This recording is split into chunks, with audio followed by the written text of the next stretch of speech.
Here's a question that breaks most people's brains. The Federal Reserve prints trillions of dollars out of nothing, just numbers on a computer screen. No gold, no assets, no deposits. In 2020 and 2021, the Federal Reserve created $6 trillion. $6 trillion out of thin air. They didn't mine it, they didn't earn it, they didn't borrow it from anyone. They just made it appear on a computer. But here's the problem. Every dollar says Federal Reserve note, and a note means debt. So if every dollar is technically an IOU, who does the Fed owe? The shocking answer is no one. The Federal Reserve doesn't owe anyone, but everyone owes the Federal Reserve. Most people think it's part of the government. It's not. It's a private banking cartel created in 1913 by the biggest bankers of the time, J.P. Morgan, Rockefeller, Rothschild, and others. The Federal Reserve is made up of 12 regional banks, like the New York Fed, Chicago Fed, and so on. Each of these banks is a private corporation owned by commercial banks such as J.P. Morgan Chase, Citibank, Goldman Sachs, and Bank of America.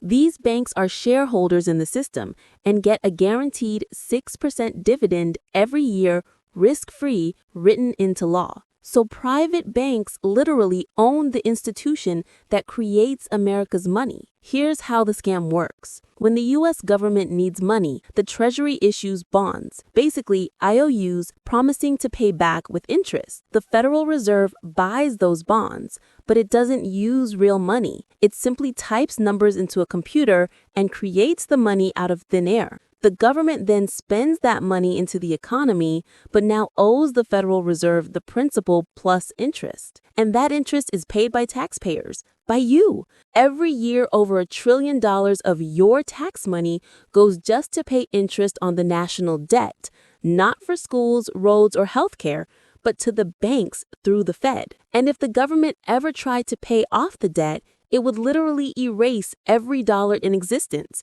because dollars are created through debt.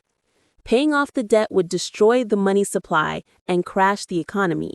That's why the national debt keeps growing. It has to. The system is built on perpetual debt. Worse still, when the Fed creates money, it only creates the principal, not the interest owed. That means there's always more debt than money in circulation, so new loans must always be created just to pay the old ones. It's a mathematical trap that guarantees endless borrowing and endless interest payments. The result? A permanent transfer of wealth from taxpayers to private banks. The Federal Reserve collects interest on money it created from nothing, pays its expenses, gives dividends to its member banks, and sends leftovers to the Treasury, but the cycle never ends. You work, you pay taxes, the government uses that money to pay interest to the Fed, and the banks that own the Fed profit endlessly. The entire system is designed to keep the public in debt and the bankers in control. So who does the Federal Reserve owe? No one, but everyone owes them.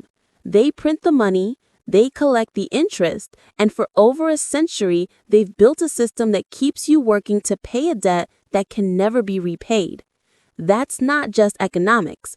It's the most powerful financial scheme ever created.